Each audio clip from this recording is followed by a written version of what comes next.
Well, a very good evening to each and every one of you joining us here for this week's episode of Your Manchester with me, Miss Belinda Scandal. And me, Mr. Mark Llewellyn. How the heck are you? I'm very well, and you? I'm very excited. Are you? A fun-packed show. Is it? It is a fun-packed show. On today's show, Morgan Rees. the one and only Chia Phoenix. And Reece Ryan. Packed to the gunnels. It is a good show, isn't it? Packed to the gunnels. Packed to the gunnels, I tell you. Have you had an adventurous week? Oh, yes, because I've semi-retired. You've semi-retired. Yes. How does that feel? You look no different. I'm freer. You're freer. Yes. Is that a word? Yes. It is now, isn't it? It is. It It's always a glorious word as well. It is indeed. And what does it feel like now to be semi-retired? It feels like being unloaded of responsibility. Oh, it's good to be unloaded, isn't it? Yes, I'm responsible for no one now. You're not, No. which is the way you were even when you were working. So, listen, Mother's Day is coming up. Correct. Are you I've excited? got you a card. Have you got me a card? Yes, I Thanks, have. love. Is there a message in it? Oh, there certainly is, in crayon. In crayon? Yes. What Yes. colour crayon? I'm intrigued. What colour would you use for me? Yellow. I'd use black for you. Would you? Yes. Well, the last card you sent me, you cut all the letters out of newspapers. I did, and I did get the money, everybody, as well, which was good, wasn't it? Yes. It was very, very It good. certainly was. So Mother's Day, yes. Mother's What Day. are you doing for your mother? Well, I sent her a card Yes. because I'm not able to be there this week because I'm in Brighton. Oh, you are. That's I'm in right. Brighton. Yes, you are. You're working, aren't you? Working in Brighton Mm. at a place called Legends. Oh. Which, okay. of course- Well, I hope they're not done under the trade descriptions. Why? Why? Oh. What are you saying? I am a legend. I'll have you know I'm the second oldest drag queen on the village now. Second oldest. Yes, next to John Hamilton. Yes. And is he keeping going for some years, or will you soon be the oldest? I suspect Yes. that in the next 18 months I will be the oldest. Yes. Yes. Yes. Which at my grand age of 21 is quite insulting, really, isn't it? Well, I mean, is this why you're losing weight? I've noticed there's less of you every week. I've been on a little walk. Yes, well, I've noticed a skip outside full of blubber. Is that you? Full of blubber. Yeah. That's a word you don't hear enough, isn't it? That used to be my nickname. Is Yes. it? And now it's just Skinny Mini. Oh, it certainly is. It is. So that's also coming up and very exciting. Yes. We've got loads and loads going on. But I think what we'll do first of all is we will go to our very first interview Yes. because it's quite a poignant one and it's happening this week Yes. at the It's Lounge. a show with heart. Indeed. Ask you a question Mm. because it's all been about questions today. It certainly has. Would you sooner have a broken human heart or a pig's heart that's working? Mm. Hmm? Well, I think I'd have to go for the pig's heart that is working. Well, there you go, you see. Yes. Now, there is a production that is literally tackling this subject from a very rare point of view. Mm. And to tell us more about it, we're joined by Chia Phoenix. Welcome to the show. Hello. Hi, everybody.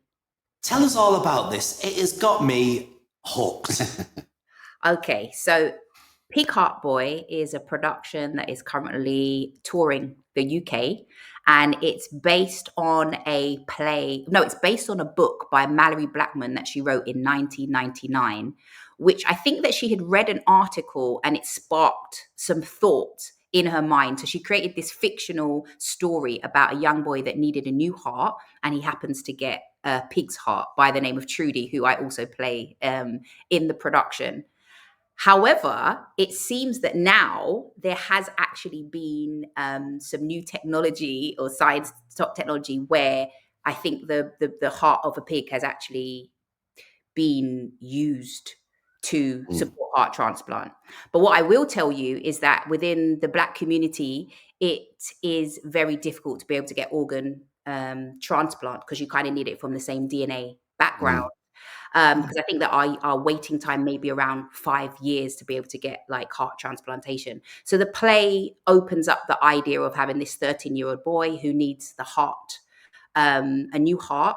And if you know anything about heart transplantation, you know, it kind of is kind of a bit last minute where a fresh heart kind of come into the hospital and you kind of would get the phone call and you have to kind of get there between a certain amount of time. They don't always know if it will be the right heart, if it will fit, et cetera, et cetera, et cetera. So the play is a bit science fiction, a little bit. It feels like it was set in the 90s. So it feels like it's in the future, but the future has kind of met, or fiction has kind of met a little bit of reality in terms of where we're at right now. And the, what's the word that I'm looking for? The gosh, my brain, it just came out of my brain, the advancement, should I say the advancement of medical procedures such as heart transplants and stuff like that. So the play just follows this journey of this young boy that needs a heart transplant, but it goes into kind of Cameron's world and the mind of where he's at as a 13-year-old.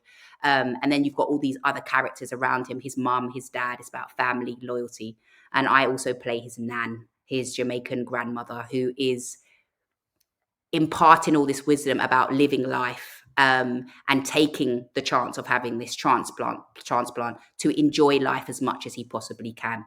I hope that kind of gives it to you in a little bit of a nutshell. Oh, it does. I mean, I read the press release for this, and it was just, yes, you know it's going to be an evening of entertainment, but there's so many sublines within this, things that, you know, necessarily you don't take for granted within a show, because it has got poignant points, hasn't it?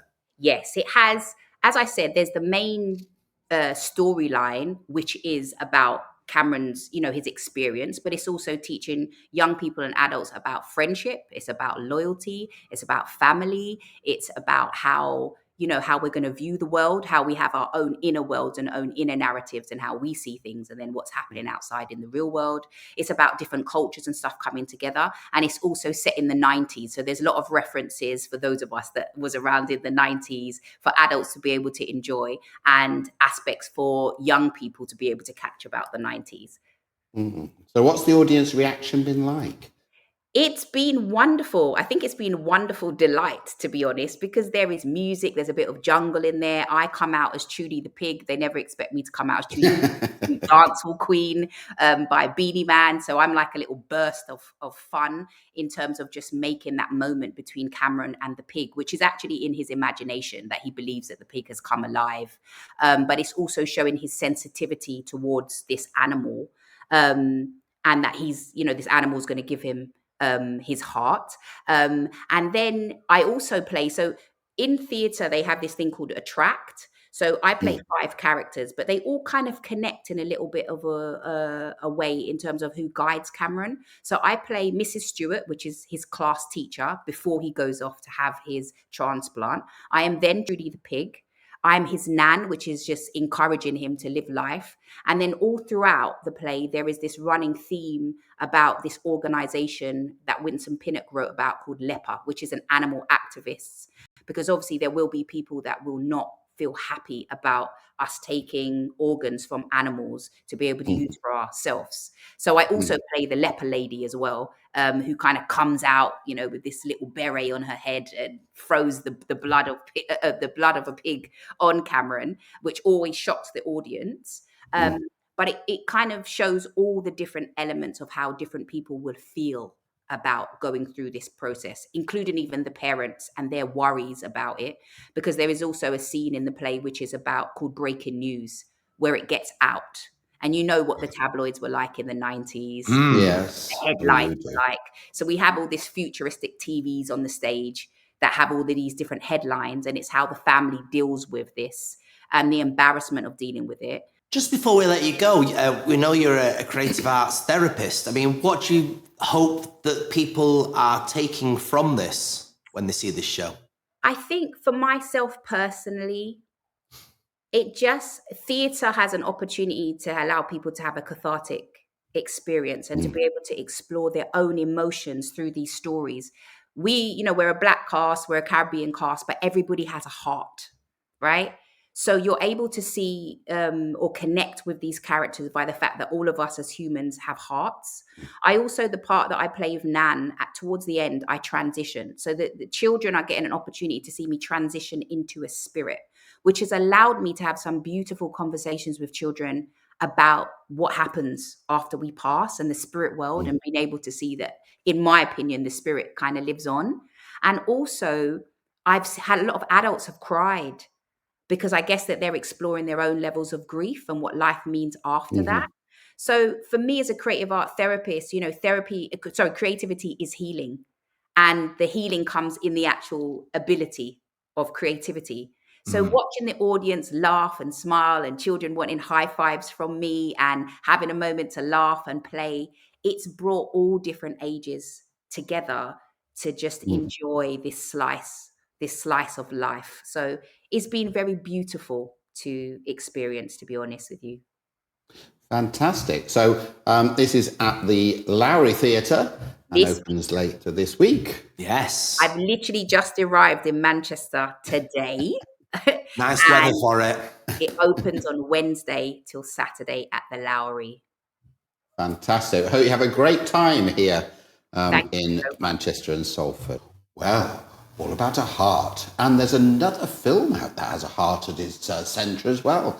And that is A Wicked Queen and Snow White. Have you seen it? No, of course I've not seen it. Oh, it's not getting good reviews, you know. I've not forced myself down there as yet. Haven't you? But it's not getting very good reviews at all. We're, of course, referring to Snow White, to Snow White and the Seven Dwarfs. Is it still called that? Is it still allowed to be called that politically correctly? Well, I don't know. Aren't they CGI? They're CGI. Yes. Warwick Davis, honestly, he must have to go to the job centre next week. Well, yes, I think it's a bit much, don't you? I mean, it's like in Panto, where they started replacing the real dwarves with children on their knees. Right. So it is a bit too much, isn't it? I've got to say. It's. And I mean, why have they done it anyway? What's the idea with all these live action things now? Yes, we had live action Beauty and the Beast, live action Lion King. Then we got a sequel to the Lion King. Then we've got a prequel to the Lion King. They'll be making us do it next. They'll be making us do it. No, because we look too real. What? That's the thing. We look too real. Some would say we could do with being CGI or at least airbrushed. Yes. Well, I showed you somebody on whatever it's called. Is it called AI? Or is it called AL? Are you not au fait with it? Somebody put a picture on and produced a version of me in AI. I saw that picture. It looked terrible. I look like Malcolm Hepburn. Who wants that? Yes. Well, this is true. Yes. Also. Anyway. Yes. Another talking point for you. Yes. Are you doing Big Brother? No, but I know a few people that are. Oh, are you allowed to tell us who they are? Well, I'm just going to tell me not to. What's happening? Danny Beard's going in there. Is he? Yes. And of course, Jack P. Shepherd, who I don't watch that programme anymore, so I don't know what's actually happened to his character. But apparently he's not in it for a while because he's going into Big Brother. Oh, I see. Which is all very, very exciting, isn't it? It certainly is. And I mentioned, because I've been told to, Blue Peter. Oh, it's sad. Yes. 60 years, I think it's been going. Is that right? Yeah. 60 years, and now they're fully not doing it live. Not doing it live. I believe does that really matter? No, not really, as we've seen from today. Yeah, we're barely live. I'm barely alive. Yes. I'll be honest with you. Yes. Or AI live. Thank you. Yes, indeed. Yes. Now, we've been working on a very special project. Here, some more about it. At Your Manchester, we're working on a very special project entitled HIV and Me. And we're wanting you to take part. We want your stories. What do you think of HIV? Do you have experience of living with HIV, or someone you love, family member perhaps also doing so? What about PrEP? Has that changed the way you think about sexually transmitted diseases? Has it changed the way you live your life? We want to hear from you for a very special series of programmes we're working on with Manchester Pride. You can contact us using the email contactus@yourmcr.com, and we can arrange for you to come in, film your story, record it as an audio, or if you wish to remain anonymous, that's entirely fine as well. So we want to hear from you, and Belinda and I will be sharing your stories soon on Your Manchester.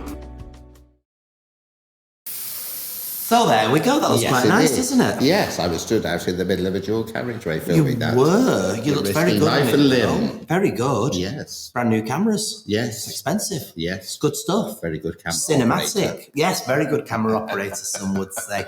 Yes, indeed. Listen. Yes, what? You know we moved into this brand new studio. Yes. We've only gone and got our first in-studio guest. Have we? Yes, we have. I wondered what he was doing sat there. I know. Did you notice him? I did, but I didn't. It's the way he's dressed so subdued, isn't it? I thought it was Julie Goodyear's sofa. Yeah, did you? Yes, I did. Just a three-piece. Yes. Yes, exactly. Go on, who have we got here? We are joined by Reece Ryan. Hello. Welcome. Wow. It was just in homage to the amazing Bette Lynch. Yes. It's like she's thrown up over me. Thrown up over you. Right, what does your badge say? Boys get sad too. Oh, that's okay. yes, I thought I was that's going to say Jim will fix it. So, Fixed me a few times. that can't Well, get there we into are. that, can it? There we go. We may have just made a little faux pas. You never know. So, welcome to our lovely studio. It's really nice. I love this. Yes. These are quite fab, aren't they? They're seasonal as well, apparently. Yes. You change them with the season. We just need to We find do. somebody who has a garden centre or knows the garden centre. Are they Deirdre's? They're Belinda's glasses, aren't they? If you look on there, though, there is a couple of beer mats that I did wrong. Yes, Yes. a couple of Newton and Ridley's You've got on to there. have some Newton and Ridley. Yes. I mean, it's like being interviewed by Jack and Vera, so there we Oh, go. there you Oh. go. That's a compliment. Absolute Yes, legends. because you did used to work on the cobbles, didn't you? Yes, absolutely. What did you- I was what there did you a do? long time. I was part of the studio team there, so I loved it. Absolutely. So when you say the studio team, for our viewers that don't know, what is that? So obviously, there's many layers to Coronation Street, and then obviously working within inside the studio of how the show is, created and everything. Just an amazing opportunity, really. Running around the studio, making sure everyone's in the right place at the right time. Good, isn't it? And what do you think of the current programme? I don't watch it, unfortunately. Oh.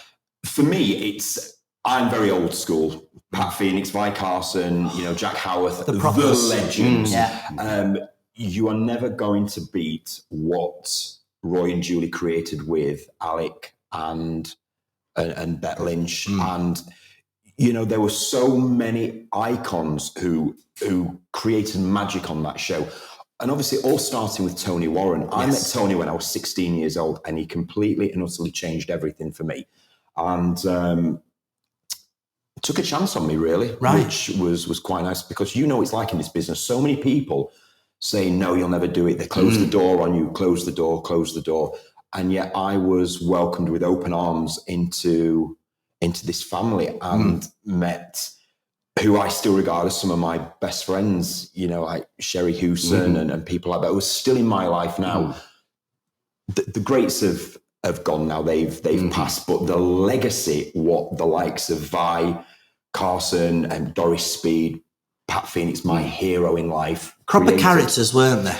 But they were real. Yes. And, my family are from Goole, just outside of Doncaster, where I was born. And it was real. We were born on a terraced street. Yeah. The characters were real. What you saw in Weatherfield were real life. The pub at one end, the corner shop at the other end, with Florrie Lindley serving the cream cakes and stuff like that. And that's what Tony wanted. He wanted something that was tangible, that people could say, yeah, I recognise that. And it's not like that anymore. No. There's nothing like that. They were all characters that you kind of recognised through your own family as They well, weren't were, and they that's could do right. the comedy and the tragedy. But that's obviously what we were just talking, before this as well, with the likes of Sissy and Aidan, of what Roy and Les Dawson created. Over the Garden Wall, because it was real life, and my great nana, she was like, she looked through the curtain, she'd be like, where's she going at 7:30 in the morning? And she's got new nets. And that's what it was. It was real life. Absolutely. So you've now moved. You've got a nice film coming out, haven't you? Yeah, And that's going out now. So you're on the other side of the camera now. Yes, completely. When I was approached about doing Borhog, it was a bit out of the blue. I was playing the Scarecrow in The Wizard of Oz, and people were saying, this big horror film is going into production and you would be perfect in this. So I actually auditioned for the police officer to go in, the copper who is on the chasing after this mass serial killer. Did the screen test, did everything like that, was recalled, did another screen test with Fated Blood. And they said, you're not right for the police officer. Right. And I just was like, oh, okay, that's fine. And they went, we want you as Borhog. Oh. And I was like, the entire franchise on me.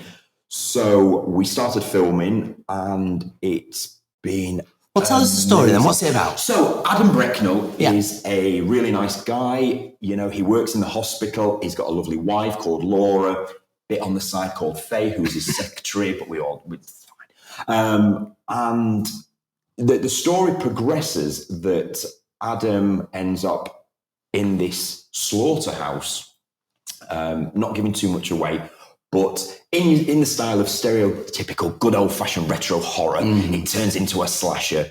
The gates of hell open, and through a Ouija board, and this demon of the boar hog, because it's a slaughterhouse, the pig, attaches itself to Bracknell. And so I literally walk into the carcass of a dead pig and become boar hog. So you're literally embodying yourself within not just one character, but two characters. Two characters. So there's Bracknell, and then there's the boar hog, and then the two literally become this.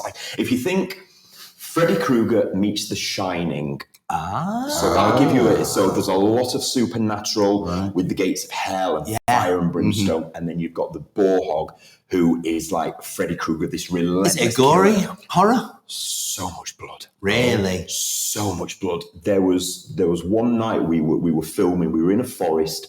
I'd been filming all day. It was December. It was freezing. I'd been thrown in a lake. They wrapped me in tinfoil, took me out this lake, midnight, half past towards 1 a.m. And I'm in this forest, and I have to do all this slicing and whatnot. And they'd got so much blood, and the pipe came out the back of the actor, played by a guy called Craig Quinn.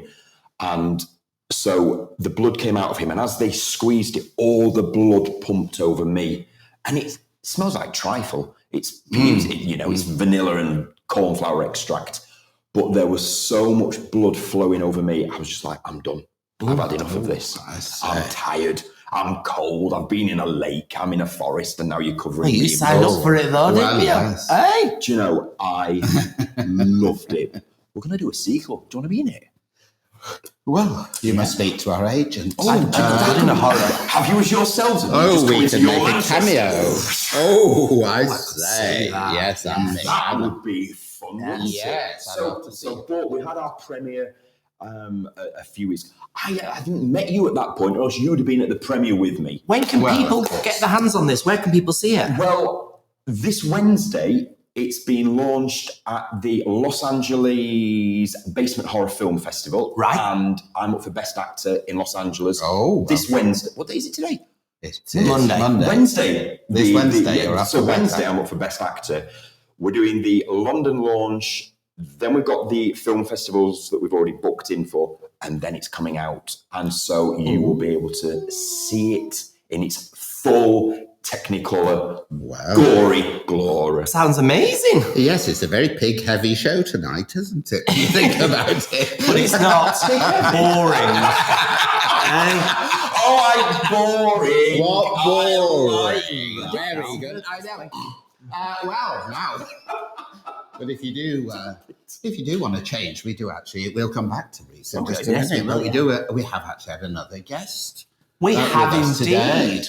You can get the name. Morgan Rees. Yes. Who is from the Welsh Valleys. And joining us now from the world of funny, everybody, is the one and only Morgan Rees. Welcome to the show, Morgan. How are you? Very well, thanks. Yourselves? How are we both? We're sounding marvellous. And a very nice, masculine, deep voice we're hearing from you there. Yeah, well, that's my Welsh baritone's coming out. There's a proper Valleys boy. That's what 6 generations of coal will do to you. Is it true that every Welsh person can sing perfectly? Otherwise, they don't let you out the womb. It's absolutely completely true. It's got to be true, hasn't it? It's got to be true. Didn't work for me. Did it? No. So you are from, is it Merthyr Tydfil you're from? Yes, originally from Merthyr Tydfil, went to secondary school in Cardiff, and now we're in that big old London smoke. So why did you get into comedy then? What stories kind of led you to think, I need to tell my story, but I'll have to do it through humour? Oh, nothing. I just like to laugh. I wish it was something big and bold and some sort of transformative journey, but just laughing's a laugh, isn't it? So I just always loved jokes.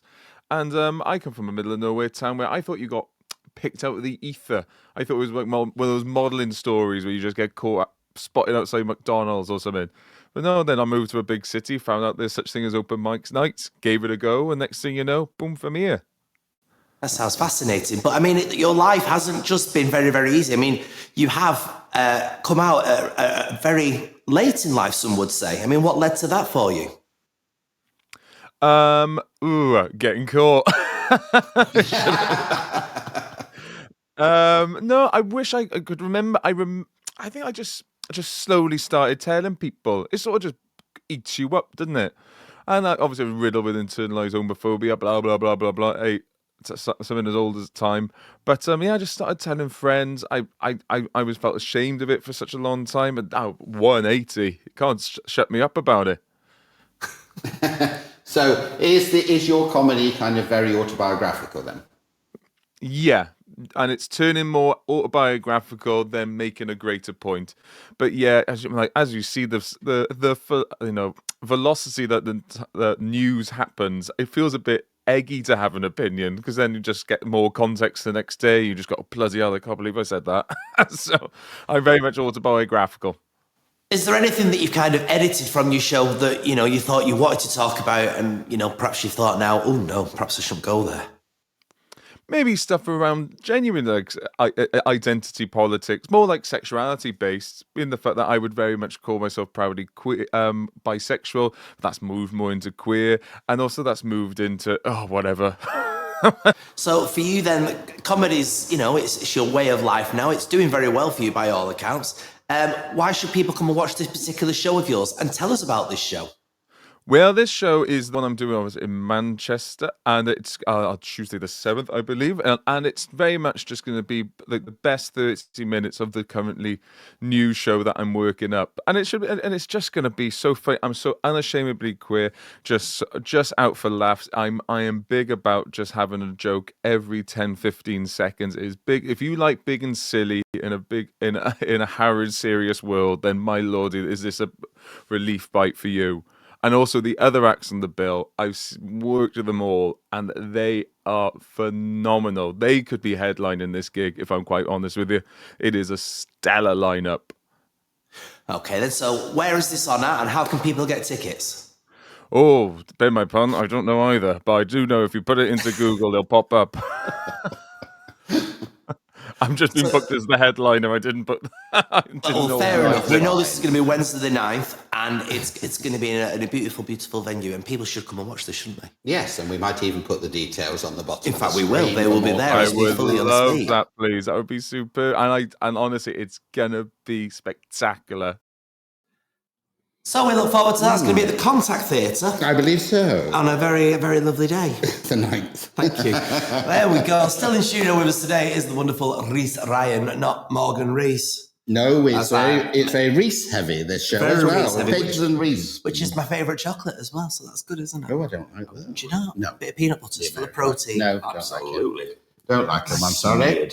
Smeared? It's like this. We're smearing peanut butter on people now. I don't think that's a very good idea a night out, but I'd like to see you clean the kitchen up after that. What makes you think it'll be in the kitchen? Thank you very much. Right, now, Reece, you've worked with lots and lots of people. If you have to pick one person... Oh, my days. ...you'd like to rework with? Us. Yeah, you. What a liar. One person I would love to rework with would be Paul Sheen. Oh, High Fame. What was you ran my lord? No, yes, wasn't it you ran my lord? Yes, Dr. Beeching, yes. I adored him. Mm-hmm. I loved him. Why? He was just a proper northern guy. And like I said, I'm from Doncaster. He lived just down the road, and just an amazing guy. I really, really liked him. He taught me so much, introduced me to some amazing people that again, such, as I mentioned about Tony Warren, these people, they believed in me. They helped me when I was at my absolute lowest. I talk about this quite a lot. I was really, really badly abused as a child, and throughout my early years didn't know which way to go. I always knew that I was going to be openly gay, and someone around me decided to try and beat the gay out of me. And you will go in the territorial army, you will be a real man. And I turned to the YMCA, and they sort of nurtured me and helped me. And off the back of the YMCA through a group called Tensing, I met Paul Sheen and started going into places like the working men's clubs and learning my craft, learning how to work an audience, learning how to engage with an audience regarding interviewing and things like that. So through Paul, it led me on to Ken Dodd, and through him, I started doing all the stuff with Cannon and Ball. And so I did Cannon and Ball for a long time. And one of my first ever jackets, I wear loud jackets, it's what I'm known for. And one of my first ever jackets was bought for me by Bobby Ball. He gave me £20, which back then was a lot of money. That's a lot of money, isn't it? And a rather strange coincidence to your career as well. Yes. Working with them? Working with them right at the very beginning. Really? Giving me yeah. That's amazing. People. We need to sit and talk about that, because you know when they did the when after Bobby had passed, they did the big event, the memorial event for him in Winter Gardens. I was one of the co-hosts with Jason Manford, and when Yvonne, his wife, said, you know, you were there right at the beginning of your career, and now his has just ended. Would you come and do this for us? Yeah. So I went and hosted part of the second half, and I spoke about it on stage. I said, he gave me £20 and said to me, get yourself a nice jacket and you'll never go far wrong. That's very true. Very good advice. And it was remarkable. But yeah, Paul, definitely Paul Shea. Unfortunately, we are now out of time. No, this We are cannot be out true. of time, everybody. Thanks so much for coming in today. Thank you. It's been an absolute Thank you. pleasure. Absolutely wonderful to hear your stories. I'm sure we'll get you back in as well, because I think Anytime. we've only just opened chapter 1 and chapter 2. Absolutely. Anytime. Yes. Yes. Yes. Yes. Yes, indeed. Well, make sure you're checking out the podcast, our audio podcast on Sunday with our Uncle Steve. Uncle Stephen. Yes. Uncle Steve is bringing you some lovely stories. Make sure you check out the website as well. Do get involved if you want to get on the show. If there's anything going on that you want to tell us about, get involved. Simply go to contact us at yourmcr.com. From myself and Mark for this evening, though, thanks so much for watching this week's episode of Your Manchester.